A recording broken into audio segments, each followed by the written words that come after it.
বসন্তে আজ রঙিন হয়েছে মধুর বৃন্দাবন।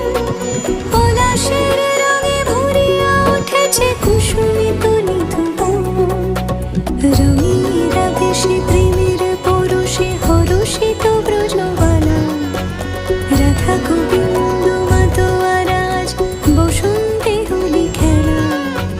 মাথিল ভুবন ফাগুনের রঙে রঙিলা প্রকৃতি মাঝে।